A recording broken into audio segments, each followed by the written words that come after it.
If you don't plan, you're stupid. Welcome back to If You Don't Plan, You're Stupid with Florida estate planning attorney Andy Rosenberg. Andy helps families protect their legacy, avoid probate, and make sure their wishes are carried out. I'm Kevin Rosenquist, and today we're talking about long-term care and nursing home costs and how the right planning can keep your life savings from disappearing overnight. Andy, welcome back. Hey, Kevin, thank you. We were just talking, you and I, before we got on about the Hoosiers. We're all Indiana excited. football is on the rise, man. They are hot right now. Yeah, we are very excited as an Indiana University alumni about the football program beating Oregon, and let's hope they just continue. But I know we're not here to talk about that. We are not, unfortunately. But as a former Midwesterner, I always root for a lot of those Midwest Big Ten teams. So congrats, and I hope you guys keep it going. Thank you. Me too. All right, what are we doing today, Kevin? We are going to talk about long-term care, nursing homes, these kind of things. And I want to start here. Could you tell us how much long-term care or nursing homes can really cost in Florida today? Well, I could give you a ballpark number. I could tell you that's a lot of money. How's that? But I will tell you, if you're in a semi-private room kind of situation in a scenario in Florida, it's about $9,000 a month or so, a little less than that. Wow. So you're looking at about $107,000 a year. And then if you're in a private room, we're 10,000 or north of that per month. So you're looking at 120,000 plus per year. It's a lot of money. That's a ton of money. It is a ton. How does Medicare fit in? Does Medicare pay for these? So Medicare doesn't pay for diddly squat. So no. Oh. Yeah. So basically, and this is a really confusing area of the law. And so I'm glad we're talking about it today. But what people need to understand, people think that if they have Medicare, that they're fine, they're taken care of. And that is not true at all. So what happens is with Medicare, there's a difference between Medicare and Medicaid. So we're talking about Medicare, which means that if you're over a certain age, you automatically have health insurance coverage, right? Mm-hmm. So what Medicare covers in a situation for long-term care is they only cover the first 100 days in a hospital setting or wherever it needs to be. Is typically the situation. Or if you need home health care or something like that, they'll pay for some part-time help, etc., for a couple of weeks at most. So it doesn't cover the long-term care, assisted living care, home health care situation long-term wise. Mm-hmm. It will not cover that cost, Medicare. Okay. So then where does Medicaid fit in? So this is what we're going to talk about. So here's what happens. It gets confusing. So I'm trying to figure out how I want to explain it best. So let's say, Kevin, let's just say one of your parents lives down here in Florida. And are they still alive, by the way? They are. Okay. I can't do mine because mine have both passed, unfortunately. So let's say that your mom lives down here and in Florida, and you determine she needs help. She needs either home health care or assisted living care or nursing home care, any of those scenarios. And so now your question is, well, Medicare is going to take care of that. And I'm like, no, Medicare will take care of the first 100 days in a hospital setting situation. And they'll only pay for part-time home health care for a couple of weeks. And that is it. And then you and your siblings are going to say, well, Andy, who pays for all this stuff? And I'm going to look you right in the eye and I'm going to say, Kevin, your mom does, and her assets. Okay. Her assets and her income are going to pay for this unless she doesn't have enough income and enough assets, then that's where Medicaid comes in, Kevin. So Medicaid is what you think about. Medicaid is a situation where what happens if I don't have any income and I don't have any assets to take care of myself? Who the hell's going to pay for all that stuff? Mm-hmm. And that's Medicaid. That's the purpose of Medicaid. So you hear people that they're in an unfortunate circumstance where they're on Medicaid, because they can't afford to take care of themselves. Well, that's what happens when it comes to nursing home care, assisted living care, home health care. If you're below certain things, and we'll get into this, Kev, but if you're below certain assets and income levels, etc., then Medicaid will take care of it for you. If you're above that, then you're going to take care of it with your assets and your income. And we're going to get through all this today in a short period of time to try and make sense of it all. Okay.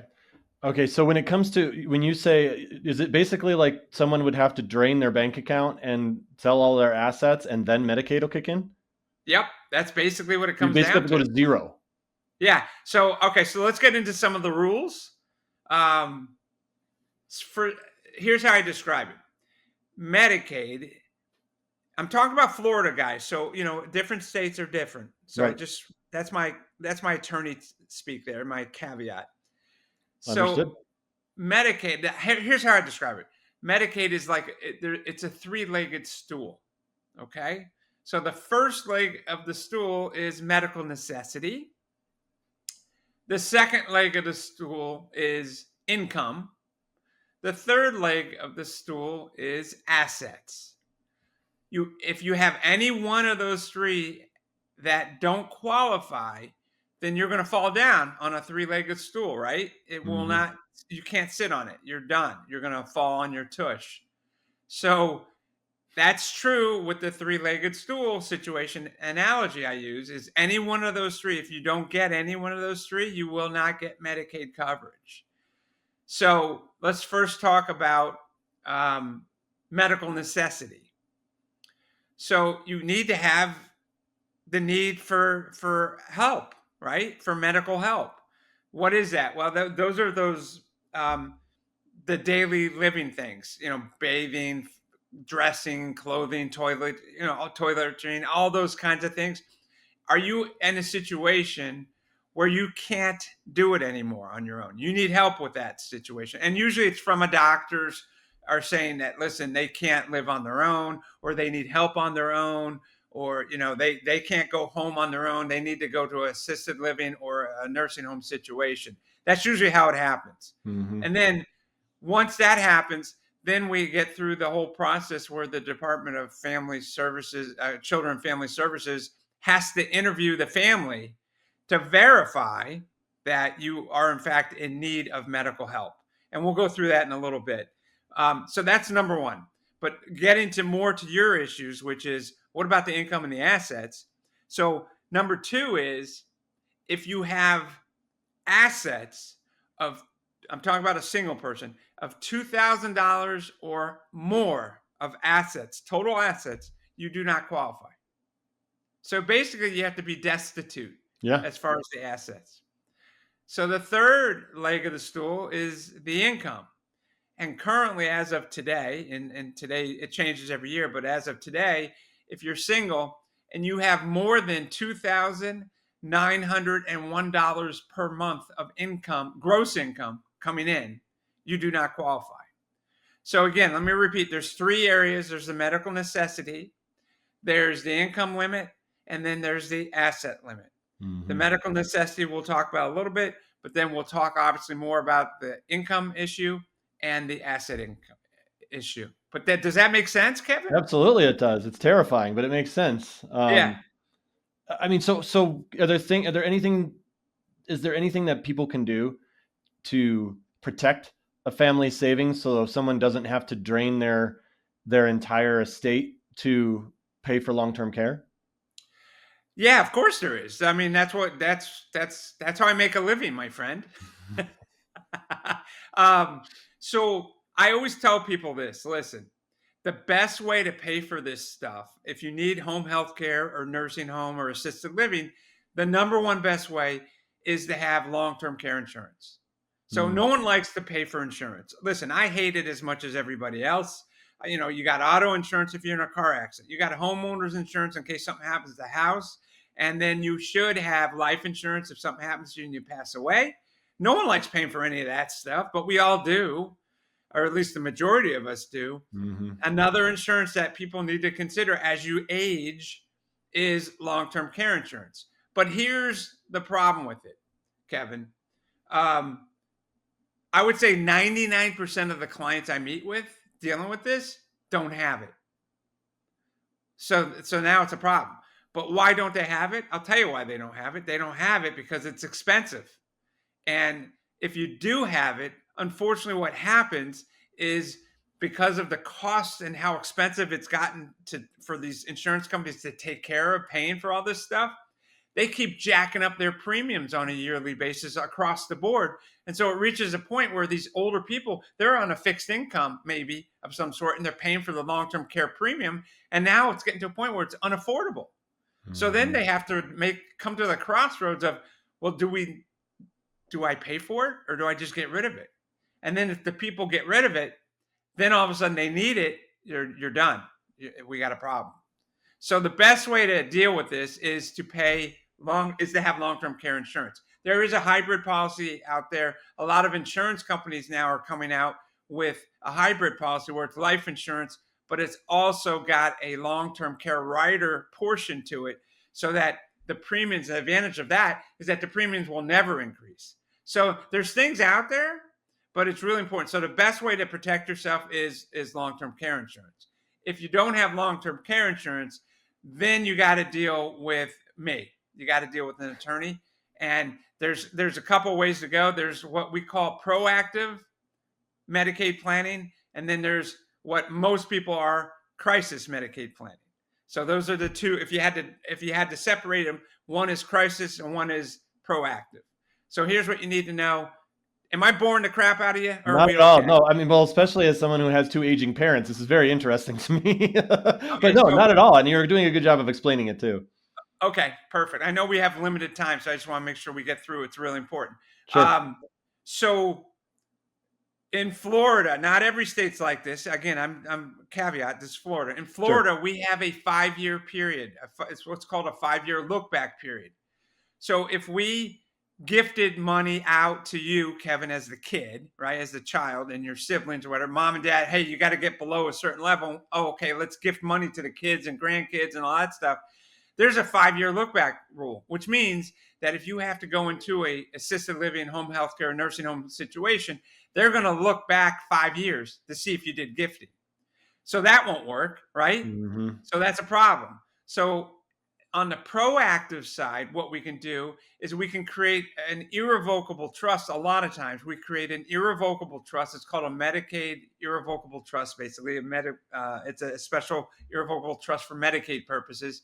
And we create it, and then we move assets into this irrevocable trust, and then we hope nothing happens to the person within the next 5 years. Mm-hmm. So that's how you're proactive doing things. You're gifting things out. You're setting up a Medicaid irrevocable trust if you don't have long-term care insurance. So that's what most people need to do. The problem is that it's hard to do things 5 years in advance. It's just sure, that's not how people are. We're all procrastinators. So then we got to go to crisis Medicaid planning, and that's in Florida. That's 99% of what I do is crisis Medicaid planning when it comes to elder care situations. And so I only can tell you that in Florida is very lenient when it comes to crisis Medicaid planning. Other states, you can't do it. It's just and so you got to do the 5-year look back and all that stuff. And if you did the 5-year look back on the long-term proactive planning, and let's say you have to go into a nursing home before the 5 years is up, they're going to count what you did and use that against you, and it will be a penalty for you. There's a calculation that the Medicaid does, and there'll be a penalty for you. And then what happens is that they take off X number of months before you can qualify for Medicaid to pay. So you have to pay on your own for X number of months for the penalty. So that's how it works. So now let's get to crisis Medicaid planning in Florida, which is very lenient, which is not like every state. It's very, very good. So what happens is people come to me. You come to me now, Kevin, and say, you know what? My mom needs help. She's not doing well. She can't live on her home on her own anymore. We need to move her to an assisted living facility. She's got dementia, whatever. So, and yet she's got $200,000-300,000 in assets. She's got a home. She's got income of $4,000 a month coming in. And I do an analysis with you, and I'm like, she'll never qualify based on the situation. So then we say, let us do crisis Medicaid planning.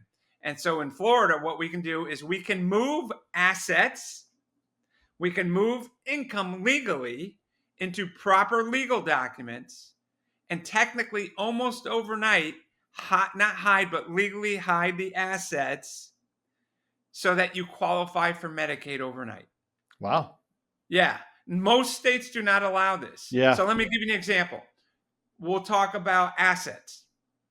Let's say mom's got 300,000 of assets and she's 82 years old or whatever it might be. So there's one of the things that we like to do a lot is something called a personal service contract for assets.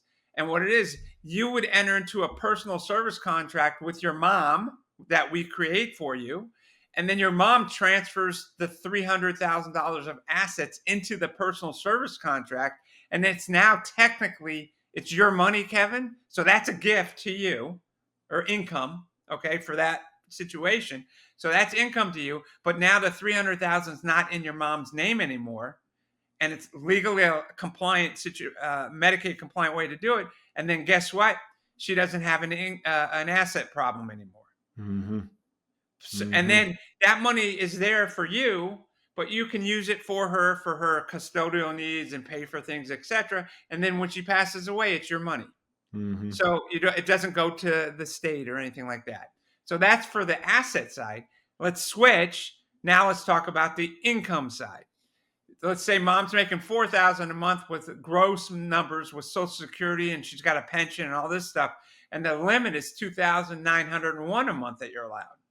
Well, that's going to violate that third stool leg, right? So what we want to do is we need to create another document called a QIT, a Qualified Income Trust. It's also called a Miller Trust. And what we do is we move the money into an irrevocable trust, the difference. So let's just say she's making $3,100 or $1,100 too much money, right? Yep. So to be safe, we'll move $1,300 a month out of your mom directly every month into the Miller Trust or QIT.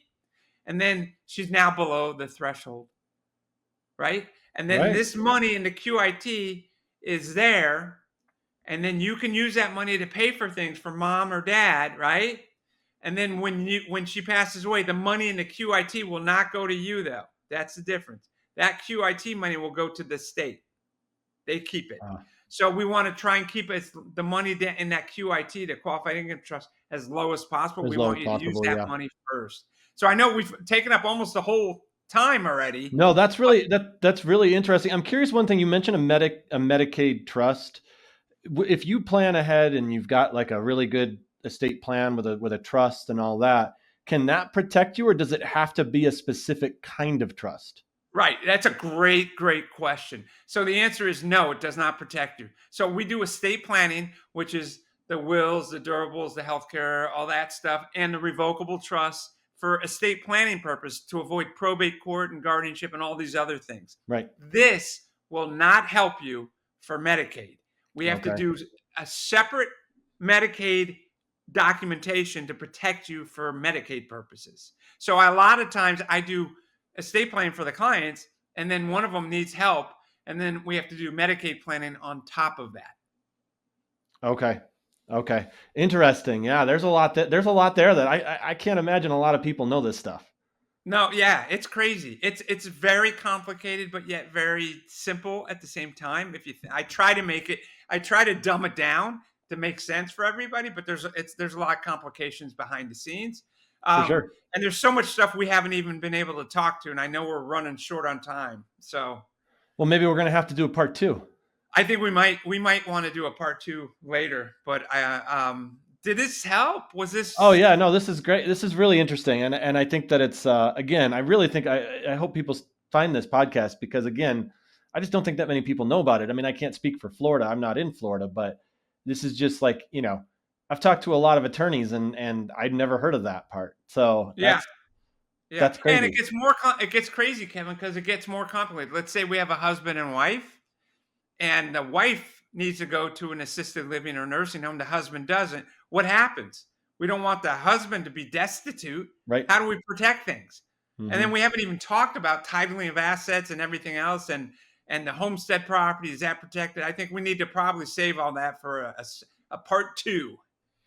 I agree, because we are at time. But Andy, as always, thank you very much. Thank you all for listening. Remember, we probably going to do a part 2 on this, so stay tuned for that. And yeah, nursing home costs, they can drain a lifetime of savings if you don't plan ahead. But as Andy pointed out, the good news is that you can have a good strategy. You don't have to lose everything. If you want to protect your family and your assets, visit rosenberglawfirm.net to get started. Don't forget to subscribe to our channel. Leave us a review. We really appreciate it. Andy, thanks so much for all the info. Looking forward to doing it again. You got it, Kevin. And remember, everybody, if you don't plan, you're stupid. Thanks for watching. Be sure to hit that like and subscribe button and leave us a review in the comments.